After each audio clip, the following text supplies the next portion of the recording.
Hey everyone, it's Toni Bubb with the Connection Loop podcast. We've got Dale Dupree here today, the CEO and founder of the Sales Rebellion. And I'm really excited to talk to him about sales leadership, depression, and mental health. And before we get started, I would just love for you to kind of tell us how you got to this place. So kind of give us a little bio about yourself and how everything got started for you. Sure. Yeah. So my story starts back in 1984 when my father founded his copier firm, and I was born in 1985, a year later, with toner running through my veins, and a little bit of like a predestination thing where, because of the way that the copier world works, we joke about this a lot, that the kids always get into the business. So if you talk to copier people across the United States specifically, you'll find that most are family owned and operated. So yeah, it's not just about toner, it's the culture as well too that kind of sucks the kids into the business. Where my dad would take us out as children, we would run around the warehouse and hide behind copy machines and play, tag all through the big, outside areas and the parking lots, and just probably pretty dangerous. But because of that, I kind of was cultured into a small business mindset, and, that dad worked, and that, at the same time though, that even though dad worked, that it was also a part of our very being. So what dad did was ours as well. And now at the same time too, I had this creativity and a little bit of a different momentum going for me in my life, where copiers were just a little bit boring, right, so to speak. And for me as a musician and somebody that was aspiring to be one, or I should say a rock star, aspiring to be a rock star, I decided at 17 that I would just change it up. And I went into the music industry full time, and I toured with a band. We did our first tour that we put together by ourselves. That led to us getting about 17 record label offers. We picked one, and then we ended up on an indie label, and then we ended up on a major label 2 years later, continued our band life. But I wanted something a little bit bigger. I wanted to get away from the promiscuity, from the drugs, from the alcohol, from the life that music also presents to you. And so I decided to come back, and the prodigal son returned. I went back working for my father, but this time to a sales capacity. What instrument did you play? If I might interrupt you for 2 seconds. No, yeah, I sang in the band. So wow, okay. I played a few instruments. I wasn't good at them by any means, but I knew how to play them, and I knew music I knew it decent enough where I could kind of pick whatever I wanted to do, and I liked the spotlight. And also as a salesperson, obviously that helps as well too, because we are constantly in said spotlight if we put ourselves there, right, to an extent. So for me, it was just kind of like foreshadowing events to unfold. But my first couple of years in sales sucked. I wasn't that great. I had a lot of fun doing it, but I just, again, I think most people get into sales and that they might tell you this glamorous thought of I started a lemonade stand and I sold comic books or whatever the case may be. But a lot of the time we don't hear the behind the scenes of the struggles that happen as well too. And I mean, I was tormented in sales in the first couple of years. I was led to believe I wasn't good at it to an extent as well too. But fast forward 14 years that I spent in the industry. I was the number one rep at the firm that acquired my father 4 years later. I became their vice president of sales. And then I did an upward lateral move to another company to extend my stay in the copier world. But I recognized the calling that I had in my life from the perspective of changing the way that people perceive sales. People use sales as a tool for their daily walk to provide for their families, and the mindset of a salesperson. So enter the Sales Rebellion. I quit my job making a buttload of money and took a pay cut, which was $0.00 per year when I first started the organization, and built it up to what it is today. And now we're sitting at a year and 9 months. We just 3x'd our business over the course of the pandemic, and we're looking forward to 2021. Wow. So I would love to know, when was that pivoting point, I guess, for you, when you're I got this, you're having those challenges, what was that catalyst, or what kind of took you from this kind of sucks, I'm just kind of having fun with it, to I'm going to take this serious? Can you walk that through us walk us through that basically? Sure. Yeah. This one's easy. I categorized sales as business essentially, and business to me is a cop out, right? That's how I feel about it. I feel that we use business as a blanket or a sheet, to essentially guard us from having to put skin in the game or build a relationship or try, to do anything to a capacity greater than just, what it is, right? Right. So that's when I really made the switch, right? When I sat back and I recognized that, like, no, this is a falsity. That this whole business mindset, like, really what it means and what it truly is an identity for people to behave appropriately, right? Well, okay, so like as people, we can be liars and addicts and thieves, but as business people, we need to stop that for a minute and be, this persona. But the problem is that that role is switched, right? In business, people, especially in sales, are looked at like little white liars, right? And like all the things that are a stereotype of salespeople, car salesmen, insurance salesmen, right? There's a myriad of things that have been built up over the years because we use business as a cop out. Like, no, this is just business. And it's become something that's turned into toxicity instead of the way that they wanted to set it up. The founders of the term, business, this is just business, right? I believe that it's gotten the complete opposite. So for me, it just was a mindset shift and switch of being able to recognize that people are people, that like I don't stop living my life as Dale Dupree at 8 a.m. when I check into the office and then check back into Dale Dupree skin at 7 o'clock, 6 o'clock at night when I check out. Like, that's not who I am. So making that shift mentally and from a mindset perspective is what really took me to that next level. Right. So now let's get into the whole leadership thing, because there had been this transition from just being a sales rep to leadership. And what I've seen as a coach before is a lot of people could be good salespeople, but when it comes to leadership, it's a whole different ballgame. So kind of explain your experiences there. And then as a coach of yourself, like, how do you help people transition through this, basically? Yeah.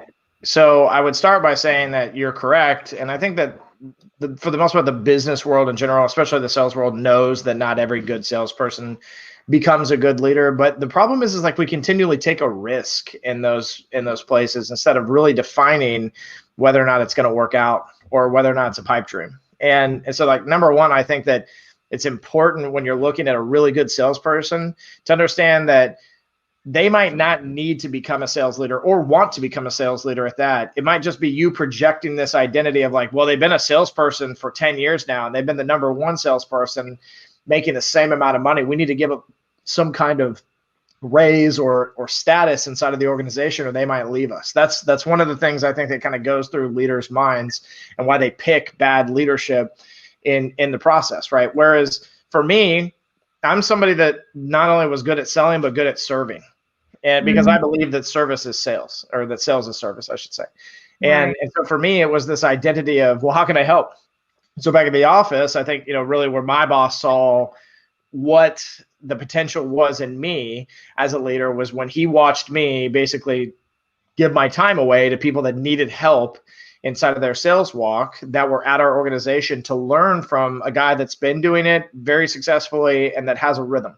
And so I would take time out of my life, out of my day, out of my weeks, out of my months, out of my years to nurture and help people where I didn't get some kind of commission override or any kind of reward monetarily. I just got the fulfillment of being able to serve, help, and then also to build an organizational structure that was founded on culture, the culture of someone else's success and what makes them happy and feel fulfilled, not ping pong tables and beer 30 on Friday nights, right? But this real true culture where, when you can be with somebody after 30 days and they sign their first deal and they look at you like, I could have never done this without you.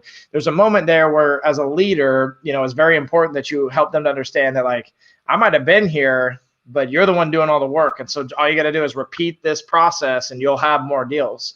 But at the same time, there's a massive amount of fulfillment in someone telling you that as well, too, that I don't think humans, in our raw emotional state tap into enough, right? We need, as humans, we need it, right? But typically as humans also, we crave and we search for instant gratification and not the long game. We search for things that make us feel good from like a flesh perspective instead of an emotional and like deep tied relational perspective as well, too. Yeah. You're hitting on so many great things. And I wanted to go back to, I love the whole fact that you're like, I'm doing this and I'm not getting any monetary anything out of it, as far as any reward. Like, you're just doing it out of pure heart, basically. And can you touch on that a little bit more? Because I think everyone's always in it for themselves. Like, what can I get out of this situation? What can I get out of this person? I think a lot of people, especially in sales, like, how do you shift? That's a mindset thing. Like, how do you shift that mindset? Well, really, it's about understanding, like, what has cultured you to feel the way that you currently do about rewards and about monetary things, right? And really, I just call it stuff. It's all stuff. Everything in my house is just stuff. Like, all this stuff burns or gets sold when I die, and nobody remembers that I owned it in the first place, right? And so we have to remember that there's no identity in things. There is identity, though, in action and the legacy that we leave behind from what it is that our action does to somebody else. So if you make a lot of money, because I'm not against making money, I made tons of money as a copier sales rep, like more than you would think a copier salesperson could make in the first place, more than I thought a copier salesperson could make. Go into the copying business? Yeah, everybody should, absolutely, and then call me and I'll train you. But Okay. but the identity of that money it really truly is what are you using it for? How are you using it to build your communities, to bless those around you, to better the culture, to create something that you didn't have if you are someone that doesn't come from money even.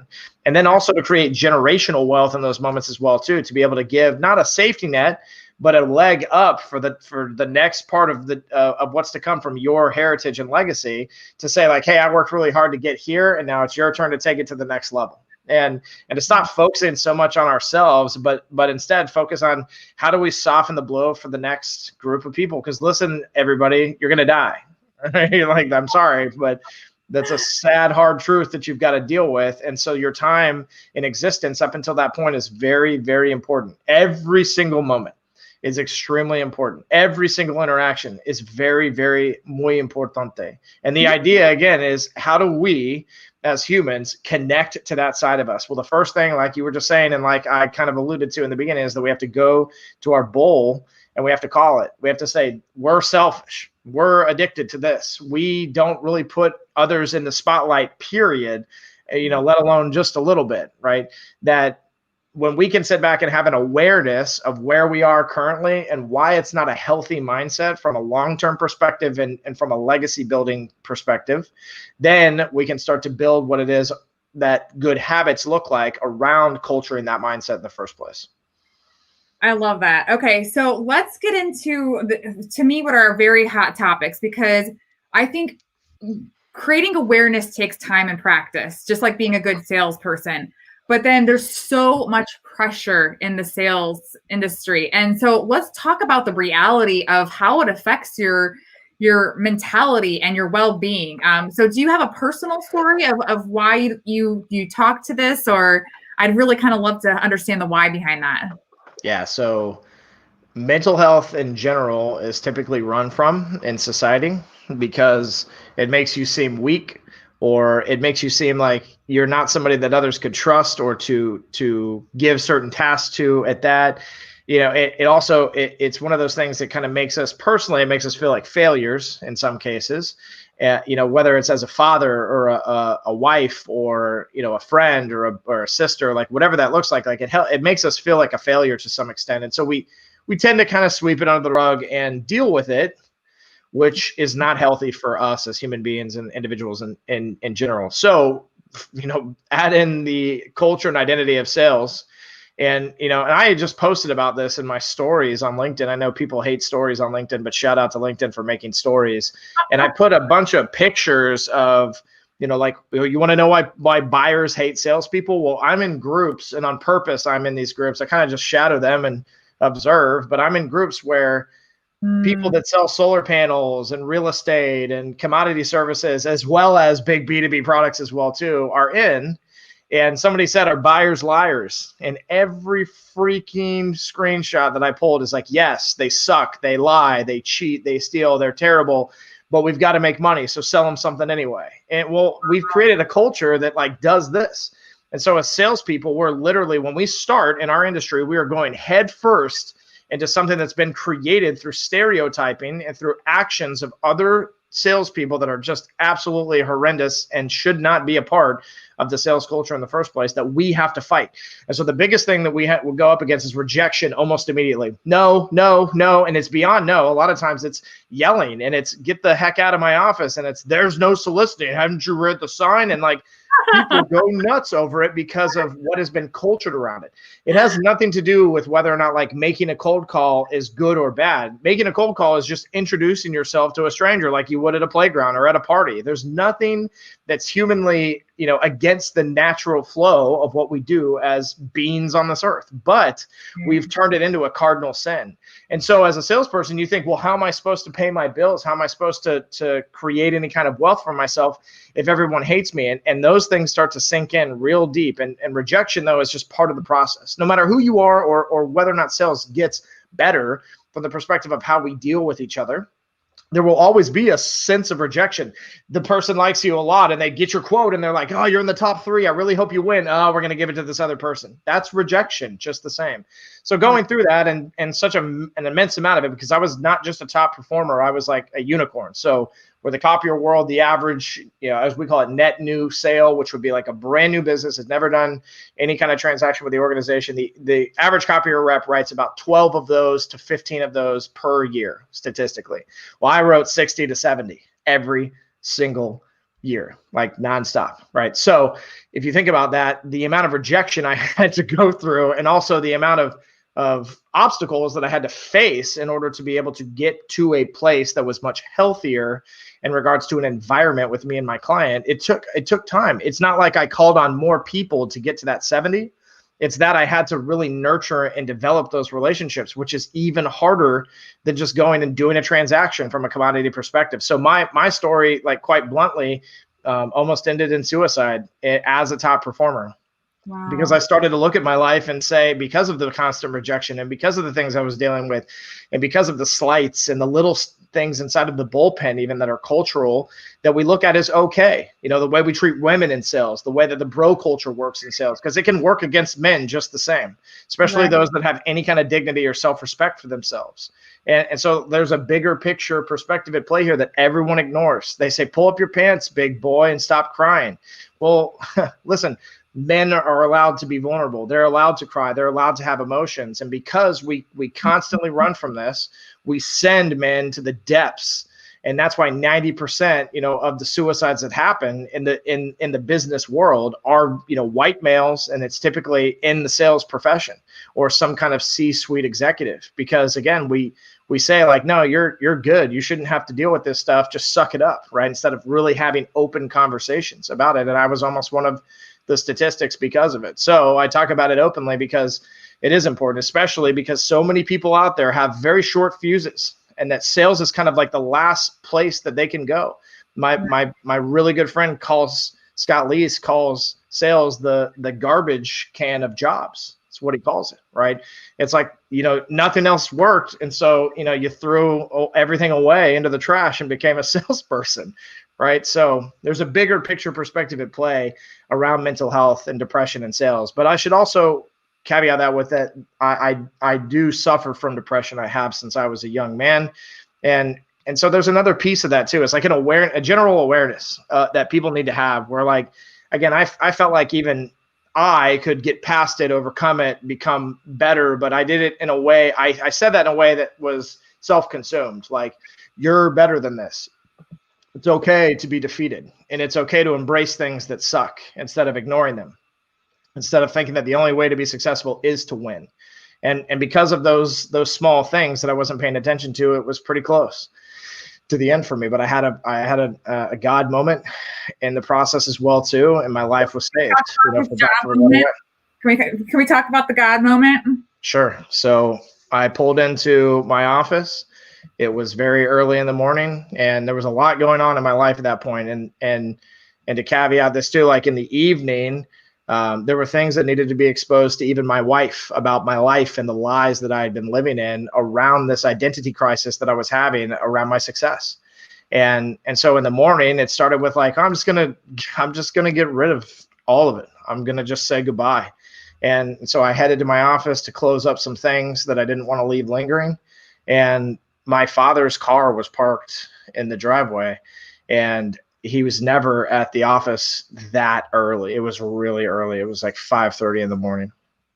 And I sat in my office and kind of tried to just ignore what was happening. But he came in, I heard him, stride in, and I chuckle because he was having a hip problem at that point. And so he kind of swayed as he walked, and you could hear him hitting the walls on the way in. And it's a beautiful memory. I miss my dad greatly. I lost him in 2016 to cancer. But in this particular moment, he came in that room and created a sense of familiarity for me. But also I asked him, "What are you doing here?"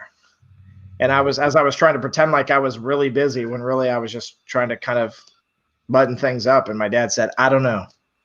I just had a feeling I needed to be here this morning." And it Wow. washed over me like I can't describe. I get chills just talking about it. And Yeah. I slowly had my mind changed in those moments, spiritually through that progression. And that night I exposed everything to my wife. And the next day I had lunch with my mom and dad, and it all came out. And it was one of the hardest moments of my entire life, without a doubt, from a personal perspective. But it was one of the most freeing days, and I will never go back to that. I'm always very vocal when my mental health is in a bad place, and when I'm feeling any slight inkling of suicidal thoughts, I go directly to the people that I know will hold me accountable and that care more so than just like don't want me to die, right? Because there's a big difference there, and people that truly, genuinely care about your well-being, and those that say, hey, let me know if you're ever having a problem, right? And so we can get real deep on this because I've been debating it and struggling with it and living it for a very long time. And so I've had a million discussions around it. But I think the bottom line is awareness that of two things. Number one, that if you're watching this right now and some of the things that I've talked about, that they feel as if they're burdening you, I will listen to you. I'm not going to sit and tell you the things that you can do to get out of it, but I will listen. I will sit, I will listen, I will take in everything that it is that you need someone else to hear, and you can reach out to me anytime you want. But also that there are other people in your life that will do the same thing. Believe it, seek them out, and try to hold your mental health accountable in everything that you're going through. And I promise you that success is right around the corner. Woo, you are definitely, I got the chills, and you're definitely touching me over here. I think for me, what I'd like to hear is, some people don't know what to do, or like what's the first step, or like where to go. And I think if you have faith, sometimes like in your circumstance, it just pops into your life. But if people are struggling, like what are some resources or really simple first steps they can take to like move forward in this? I think the number one thing that everyone needs to hear and understand, especially if you're an outsider to the issue, but you know people that are probably struggling or that have expressed it to some extent, is not to try and fix people. That the last thing, like anybody that was trying to fix me in those moments, it was like in one ear and out the other, because you didn't, and I don't try to do it with other people either, even though I've suffered through to an extent what they're feeling, Right. because you need to meet people where they are in their moments, because you don't know how they truly feel. They might learn differently. They might react differently. They might be more of an audible person, more so than they are somebody that's a kinesthetic or touchy-feely, or, there's a lot of detail to it, right? So this bigger picture perspective of understanding that you can't fix people, but you got to meet them where they are, is the most important side of it. And so same goes for the person that's listening that needs, the first steps, like meet yourself where you are and understand what your needs are now. That if it is that you just need to talk, but it's hard to talk about it, find that outlet, figure out who will accommodate that and how you can best get it off your chest. If you're embarrassed about it, if you're worried about the exposing it and the consequences of it, because I'm going to tell you right now, the real consequence is you not being here. And that's an easy thing to say, and it's a harder thing to get past, right? But know that that's the truth. And in those moments, like, we cannot truly have reward without risking, right? And so right now you're in a place where, like, in your head, it's like, well, if I expose this, I could be fired. I could be, there's all kinds of different things that might be going through your head from a risk perspective. Your life is much more important than your job. And that's the bottom line. So meeting yourself where you are and finding people that will listen and that will support the attitude and the mindset of just following you in your journey and not trying to fix you is extremely important and helpful. And I think that's actually some great advice for leadership as well. I think a lot of the times leaders are just used to telling people what to do or delegating and trying to fix a problem versus meeting people where they're at and showing empathy and respect and listening, like actively listening versus just shooting out actions or to-do lists to like achieve a goal or basically just a way of getting to an end, basically. It means to an end. I was like, where is that saying that I'm trying to get to? It means to an end. So what are some signs that people can kind of be self-aware? Because I love that you've brought in the awareness, but what are some signs people can be aware of if maybe they're starting to head down this path so they don't have to quite get there? Are there like one or two that you can kind of mention that are kind of, red lights that kind of flash for people? Yeah, so really this is very identifiable for people that are struggling with anxiety that turns into depression, that turns into suicidal tendencies, is that it starts in this place of self-defeat. So if you ever tell yourself that you're not good enough, if you ever have like a deep feeling about that concept as well too, because it's one thing to say, I'm not really good at basketball, but I'm good at baseball, so I'm going to play baseball. I'm not talking about that.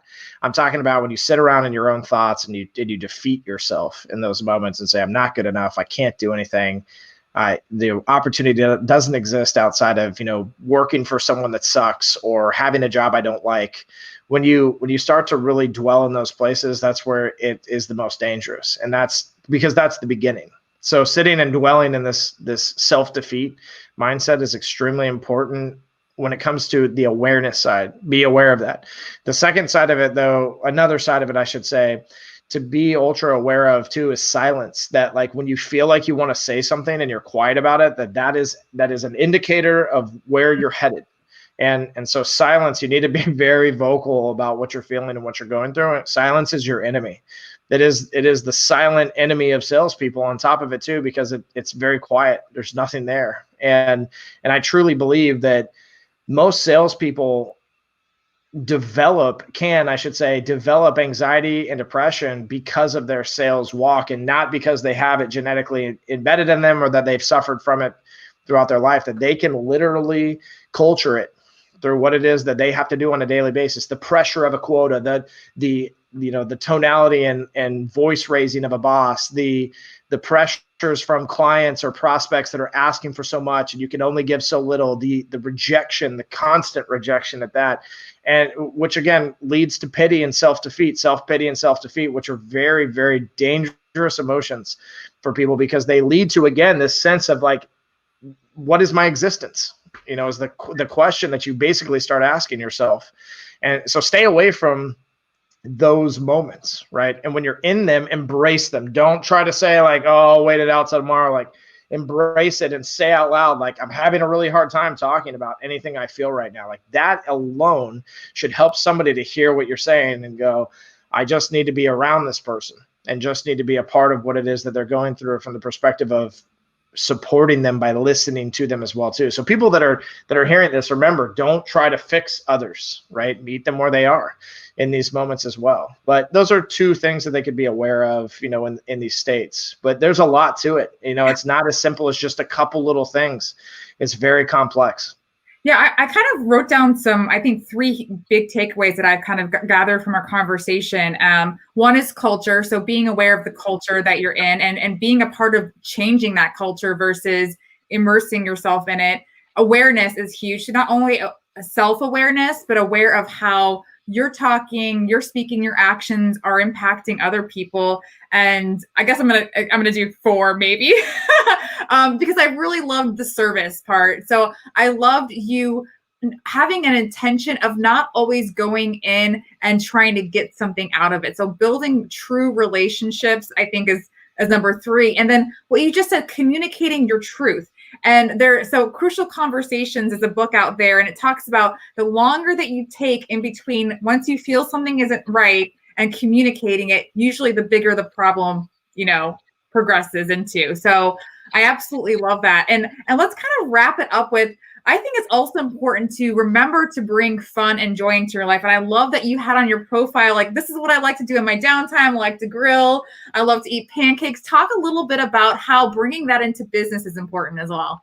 I developed um, particularly, I developed a touch piece, as we call it here at the Rebellion. They're called market tools, for our students. Okay. But the concept of it is like an introduction to your buyer before you ever make a cold call to them in the first place, because psychologically, we know the way that the human brain and it works, and with the heart, through communication specifically. So we designed and developed this concept, and I did it back when I was still selling. And what I should caveat this with too, lots of caveats in here, is that my wife was in psychology. She was a neuropsych, but she was in school to become, get a master's in psychology and become a therapist. That was the original idea. And so because of that, she was taking like criminal psych as a minor. And so I learned that a buyer and a sociopath have a lot in common. And, like I learned all kinds of crazy stuff, but I learned how the brain reacts and how it speaks to the heart, and that the heart is the thing that we need to speak to more so than the brain, because the intellectual side will say, you're selling something, I don't want it. But the emotional side will pull at them and be like, well, they might be selling something, but this is a really cool person that I want to have in my circles, that I want to be around, that I think can bring value, whether that's intrinsically or through a product or whatever that looks like, right? So to pull at those heartstrings, we have to bring out the culture that we subscribe to. And so we had what we call the Rebel resume. And what I did is I made a resume that was basically me applying for a job at your company, but the job of the provider as a vendor. So I would leave it with my decision maker, and I would leave it with the HR person. And I would typically follow up with HR first, because they're very good at picking up the phone when you call and say that you left a resume and you were following up on it, right? So, and because it was so weird, there was a giant picture of me stabbing a copy machine with a lightsaber, and it had a lot of lifestyle stuff in it, such as I play the guitar, I sing in a band, I like playing Uno with my family. The things, again, that people will read and either resonate with or feel familiar to.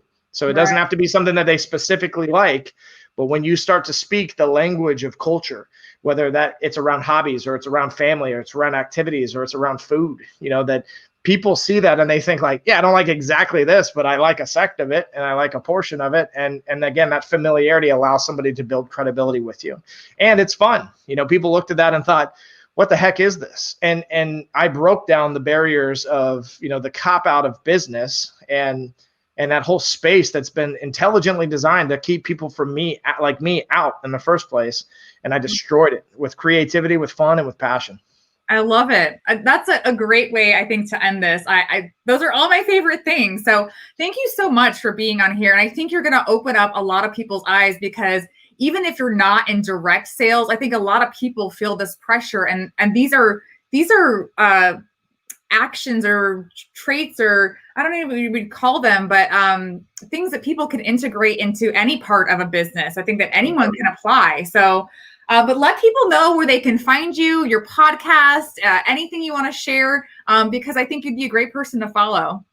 Yeah, so salesrebellion.com is the best place to find me.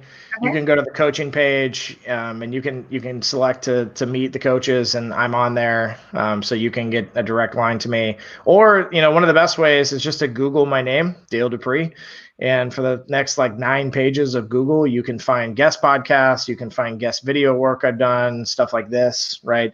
And just a ton of content to see deeper into who it is and what I do. But if you like content as well, head to any of the social channels, linkedin.com/IN/Copier Warrior to find daily content. And then I'm on TikTok, Twitter, YouTube, Facebook, Instagram, all of them at Sales Rebellion or /Sales Rebellion in the URL.